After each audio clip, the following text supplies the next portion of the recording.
The biggest lessons I've learned in my life are here. Through different topics, I'm going to inspire and motivate you to reach your success and your dreams. I'm so grateful that you're here on Journey to Success. So let's enjoy my next episode together.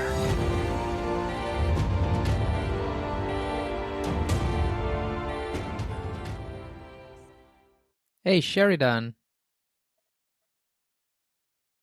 Hi, Can you hear familial. me? How are you?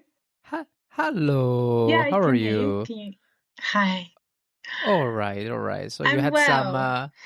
some issue, as understood, right? I just read the email right now. It was just taking a very, very long time to load, but it looks like we're doing okay. Is that It's correct? okay. Yeah. The drink was okay. You're okay. You're in time. No worries. How are Good. you? Good? Yeah, I'm really well. Where in the world are you located? Netherlands. In the Oh, Netherlands. amazing. Yeah.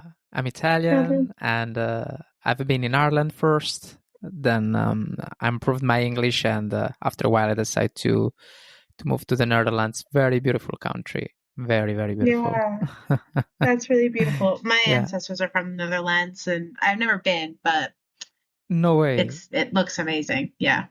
Do you know which part of the Netherlands? Rotterdam. Rotterdam. All Mm. right. Well, I am I guess by train 15 minutes by train from where I live right now, so not so much far. That's so, I mean, it's such a small country anyway.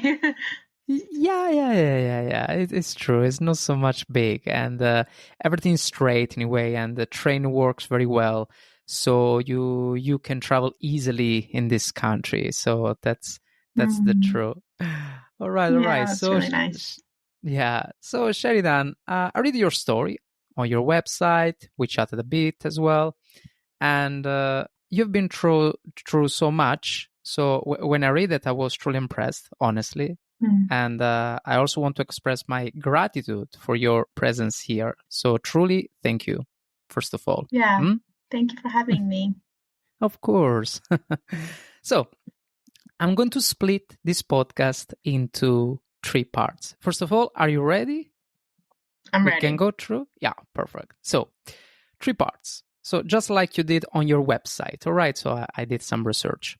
So hair Hmm. loss, eating disorder, and the abusive experience and its ending. Okay, so I believe that all of these experiences, as just a guess, have played a part in C-PTSD, correct? Yeah, yeah. All right. Because we're talking about repetitive traumatic events, similar to your Hmm. own experiences. So Yeah. let's begin with her loss. So when did it all start? Tell me. Yeah, I mean, so when I was about 7 years old, I Mm-hmm. remember I went to the hairdresser. It was just a normal, beautiful, rainy Tuesday afternoon. And I was in the hairdressing um, seat, and I could kind of started feeling the hairdresser's fingers on my skull, like on my scalp. And I was like, well, that's a bit odd, but I was a kid. And what happened was the hairdresser had found a bald spot that was about the size of, in Australia, it would have been a 20 size piece, so like a larger coin. And all the people at the hairdresser kind of start like coming over and they're looking at it and like, oh, what's this? And the hairdresser was like, well, I've seen this before, and they referred us to a dermatologist. And my mum did what probably any mum would do, which was try to make it better, try to get a cure, try to make sure that I stopped losing hair, because I did start to have more patches come about, to the point where I lost all of my scalp hair over the Mm-hmm. next 10 years, just gradually. But within a couple of years, it got to the point where I needed to wear a wig. And, I was a little girl. I was like 11 years old, 10 years old, 8 years old, 9 years old. And so my mom really tried to pursue treatment for me to make that stop. unfortunately, what she really felt like was the best thing for me was really difficult, because in my very innocent, I like to think a little bit wise, but in my That's okay. innocence, to me, it just wasn't a big deal. It was just hair and it didn't need to be fixed, and it was okay if it was to fall out. It wasn't a big deal to me. Yeah. But obviously, to the world, it is a big deal, and it could have been a sign that there was something bigger going on. And so I had this really difficult experience of, oh, I'm losing my hair. I'm okay with it. Everyone else is telling me that I need to fix it. And I think as a child, that was really confusing. I just didn't really know what to do with that information. Do you know what I mean? Yeah. It's I understand. It's you were a child, and when when we are children, when people don't read, a child is innocent human being. You know what I mean? So it doesn't really see the problem. So you just recognize there was a problem only because other people made you think was a problem. So I totally understand. Exactly. You nailed it. Yeah. Well, it's I mean, how did you feel after that? There was a point where you didn't care about it, but it was another moment of your life, as I understood, that maybe you care too much because people made you notice there was something wrong, even if it wasn't true, correct? Yeah. I really flipped the other way and I started caring a lot. It became the filter of my entire identity. I filtered everything through.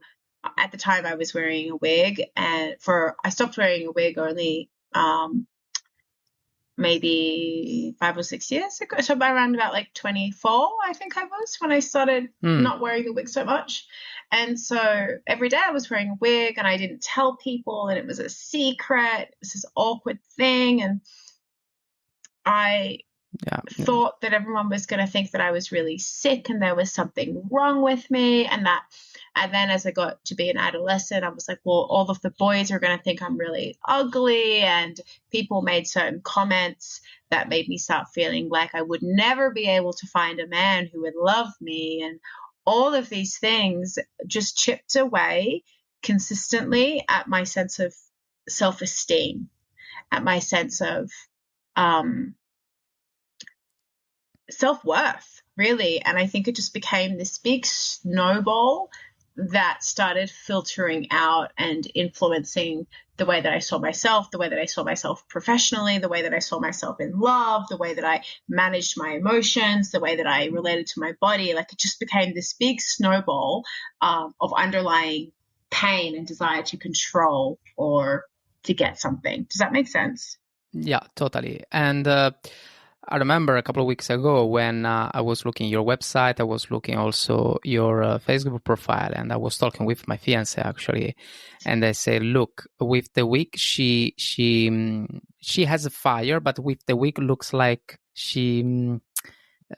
this fire is disappearing, right? And then I was looking at a photo about you with beautiful smile, very radiant, without wig, your most natural way. And I was thinking, I say to her, here in this photo, she looks so strong, so beautiful. I love it. So it's also how you want to show yourself to the world, right? Because it doesn't matter if you have a wig or not. If you are confident about the person that you are right now, I mean, you don't need any escamotage. You know what I mean? So it was just very, very nice to see this comparison, and I think you don't need wig at all. Also, so you are perfect like that, truly. But of course, when you were a child, I guess that there was a moment with a lot of judge, and maybe, I don't know. I guess you have been through also with some bullied. I'm just guessing. Or not, Yeah, or maybe I the was people bullied a around lot when you. I was a little girl. All right. No, I just thought that the people maybe were more kind with you, but no, the world is just like it is. That's okay. It's just confirmed. Yeah. All Yeah. I right. mean, kids are really cruel, I think. But yeah. All right. Okay. And okay. Well, you went through, and but then there was also a fact with your parents, right? So there was this breakdown of your parents' marriage, and I think influenced as well another disorder that was your eating disorder, right? So would you like to tell me more about it?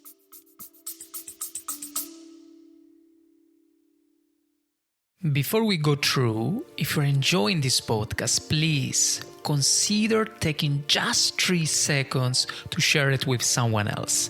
It is a small gesture that could make a big difference in someone's day. Now, sit back and enjoy the rest of the episode.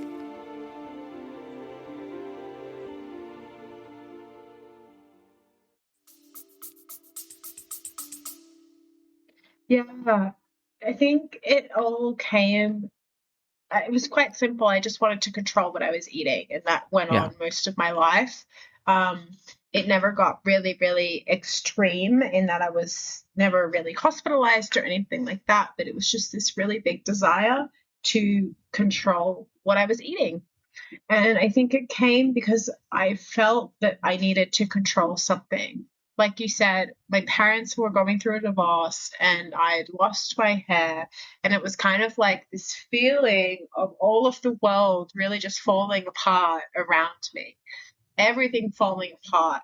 And when that happens, I think as children and as adults, we just look for what's the one thing that I can grab a hold of? Where can I find ground in all of this groundlessness? And based on the resources that I had at the time, food, that was the one thing that I could control. And that went on for a while in different ways. And it got less and less impactful as I found other outlets for my emotions and I got support. But it was something that I kind of not struggled with, but experienced up until I really started doing more of this trauma healing work because it was just my go to method of how do I get control? I control what I eat. And yeah, it's been really healing to start changing my relationship with food and my body and all of that. Yeah. Right. And how did you overcome this I think eating disorder? Yeah, I think I overcame it almost accidentally. I never went out to this in a way and was like, I need to overcome this. It was almost a ripple effect of learning to trust myself and to love myself. And so, but that only happened when things really, really fell apart. And you and I were just talking before about how when I ended up in an abusive relationship for about 5 years. Yeah. That was very, very difficult for me. And I finally found the strength to leave him. And unfortunately, just a few weeks after I left, he actually died by a suicide. And when that happened, my whole world fell apart. Everything fell apart. This person who I thought would be around forever was now gone. And not only was he gone, he had actually taken his own life because I broke up with him. Not because, but there was definitely a contributing factor to his mood.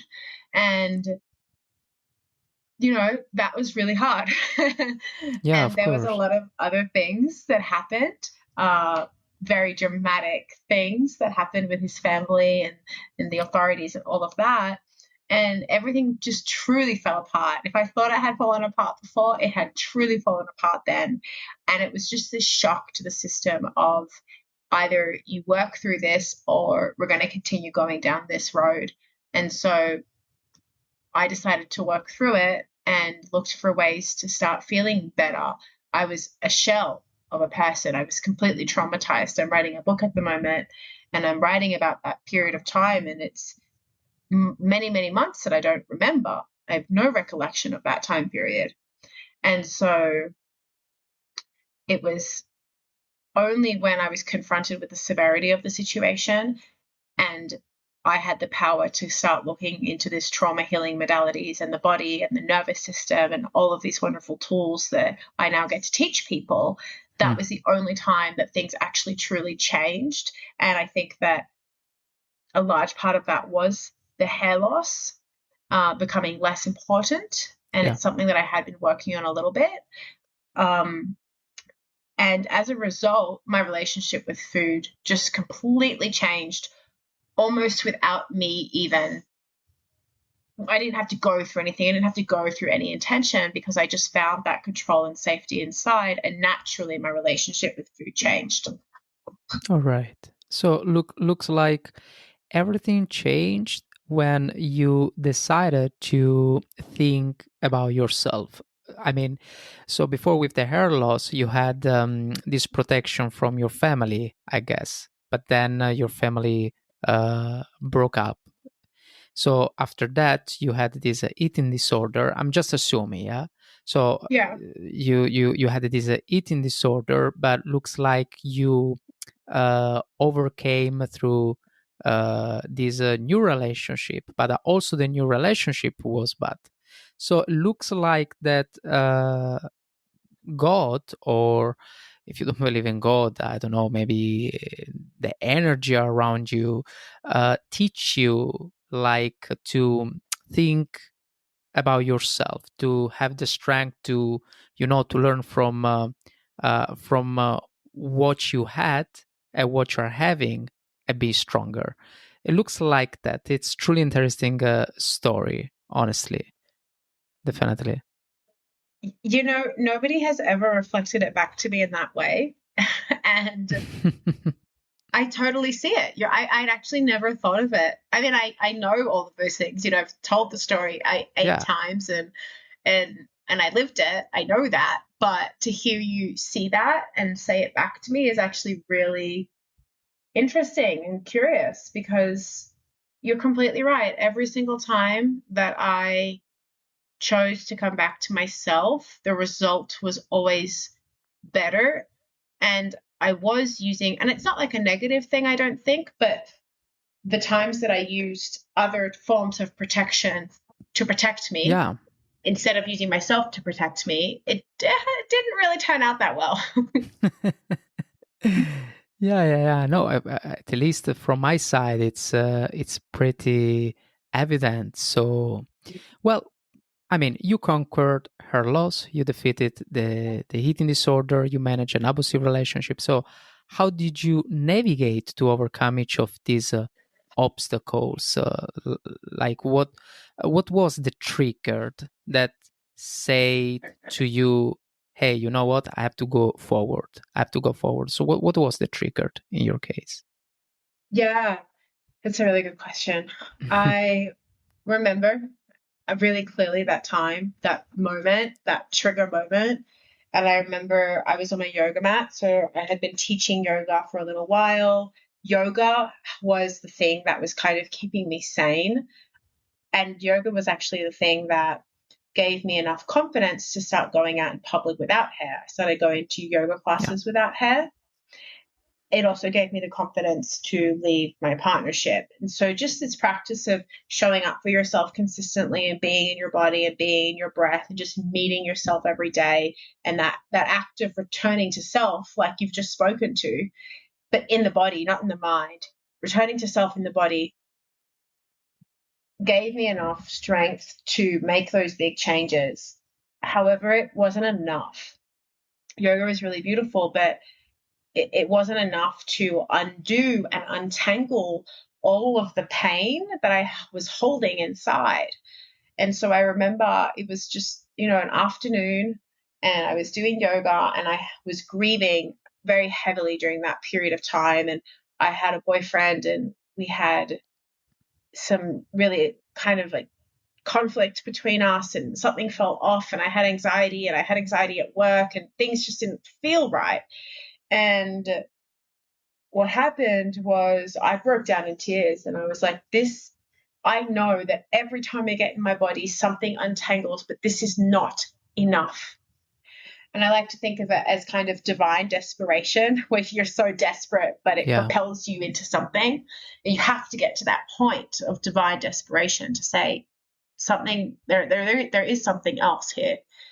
And I just started Googling, and I don't know what I Googled. I must have Googled the right thing, but I found somatic trauma therapy. And I started working. I was already coming from a yoga therapy background, and I think that supported me. But I found this work about the nervous system. I started working one-on-one with a coach, inside using somatic tools. I started inventing my own somatic tools, and I just started looking at all of these different ways, journaling, doing shadow work, all of these different ways to work with the body and different understandings of how trauma impacts our life and our mind. And I just went fully into it, and I went into this cocoon, and I dedicated myself to feeling more ease and feeling more safe and creating my own tools to find that. Because, now it's kind of popular to talk about trauma. At the time, it really wasn't.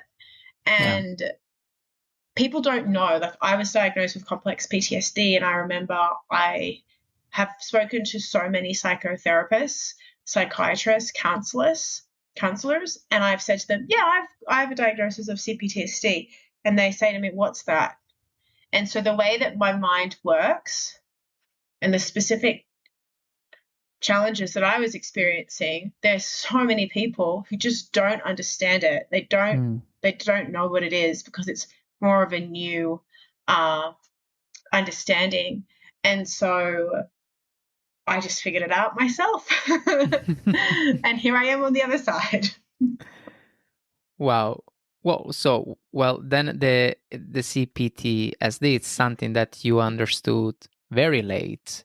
I mean, you just went through. You understood how to deal with your life, and it looks like you had something missing about it, and that was the word, basically, the C-PTSD. Yeah, that frame of reference. And maybe can I just speak to what that is, just in case people are not sure as they're listening? And how does sorry, go ahead. No worries. No, I will say, how does C-PTSD affect a person? How did it affect to you? I mean, once you understood that you clearly had this condition, so what did it change in your case? Yeah, it is. I think there are two levels of C-PTSD. There's this more when you're very much kind of in a more activated state, where you're going to have what we would call emotional flashbacks. So, when we think about PTSD, we think about people coming back from the war, and they have these flashbacks. They think that they're in the war, right? Yeah. So somebody with complex PTSD, which is C-PTSD, might have more consistent emotional flashbacks, where you genuinely just think that you're not safe. Something doesn't feel safe. Something feels wrong. And it's very easy. Let's say if you were to say something to me, I would feel the same level of anger that I felt from the traumatic experience, but I may not have the ability that I experienced many years ago. I may not have the ability to actually discern that my anger towards you is actually triggered anger from many years ago, right? Yeah. And when we are very in the C-PTSD, so meaning when we haven't done a lot of work around it to create the space inside that we need, we might have really big ups and downs of emotions. We might feel really, really empty or hopeless, or that we're wrong. There's a lot of shame. There's a lot of back and forth. There's a lot of like, one part of us wants this, but another part of us wants that. And it's just, I really want this, but I want that. I want to be close with this person, but I can't be close because I have to protect myself. And a lot of mistrust. It manifests in so many different ways, but I think that what's important to see is that there is a a lack of feeling safe in your connection with other people. And sometimes that manifests in chaotic relationships or isolation, or maybe it just manifests in physical symptoms. Like I tend to get, I don't know, you might get headaches, or you might have lots of pain in your chest, or you might have IBS or something like that. You might have trouble with your blood pressure, things like this. For some people, it's going towards suicide and actually really feeling very hopeless about life itself. Right. Yeah, it's hard to kind of pick the specific things, but I think that we see it more when we talk about relationships and this kind of inner conflict of wanting to connect and not being able to. Yeah, if I think about my traumas as well, it looks like you are in front of a mirror and you see the past of yourself on this mirror, right? And you have just to face it or run away. But if you run away, then you look back the mirror and you still see the past. So the only thing you can do is just face it. And I think it's better to face it. That's what you did, honestly, and you did very well. Yeah, I think that you're totally right. That's a really, really, really good example. You're right. Yeah. You're going to face it anyway. You can do it head on and with support, or without. Yeah. Definitely. And well, what is the most important lesson you learned from all these experiences? So what you can tell to the audience today, since we are in the end of the show? Tell me. Yeah.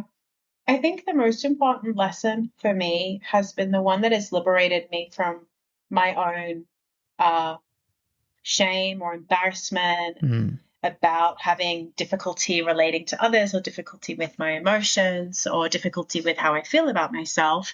And it's looking at the way that you interact through nervous system. So just learning what your body is doing and understanding that your body has a set understanding of the world based on the things that you've experienced.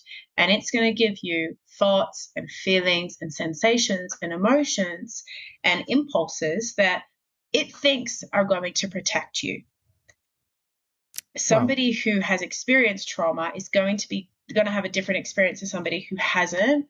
And when we can recognize that they're just two bodies having two different experiences in life, and educate about how to create more safety within that, then it becomes less about your value as a person or things that you should have done that you didn't do. And there's more space now to see, oh, this is what my body's doing. Yeah. This is what my body is experiencing. How can I move forward and face that mirror? Love it. Beautiful. Thank you so much, Sheridan. Truly, it was amazing. Yeah. And I enjoyed a lot the interview, even if we had a technical issue, but it was very, very beautiful. I love it. Is there anything else you would like to say before to conclude? Tell me. No, I mean, that was really wonderful. I really appreciate your reflections and your questions. And I'm actually going to be pondering a little bit your reflection as well for a while. And I'd love to keep in contact and keep in contact with the listeners as well. Of course. I appreciate a lot. Thank you so much, Sheridan, to be here still. Bye. Bye-bye. Here we are. Congratulations. You just finished my entire episode. So, the only thing I ask is to take a moment to give Journey to Success a rating. By the way, thank you so much for being here on Journey to Success. I'm very grateful. Thank you, and see you next time.